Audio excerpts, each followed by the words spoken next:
শোলা সোহাগ, তোরা দুজন কি রোজা আছো? মহাজন আসলে আজকে আমি রোজা থাকতে পারি নাই। ও আচ্ছা। এ সোহাগ, তুই কি রোজা আছো? হ্যাঁ মালিক, আমি রোজা আছি। মাশাআল্লাহ, যাক ভালো লাগলো। এই নে, এখানে 1000 টাকা আছে, কাম শেষে বাড়ির নাকি ইফতার নিয়ে যাইস। ঠিক আছে মালিক। আচ্ছা, তাইলে দুইজন ভালোভাবে কাজ কর। আচ্ছা মহাজন, বছর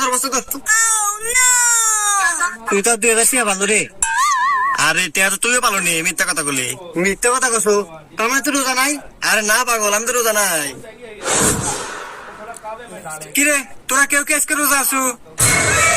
কি রে মালিক, আজকেও আছে? আজকে আমি ভুল বলবো না, আজকে মিথ্যা তো কমো, দেখতেছি টিয়া আজকে কথা আছে। হ্যাঁ মহাজন, আমি আজকে রোজা আছি। আর সোহাগ তুই?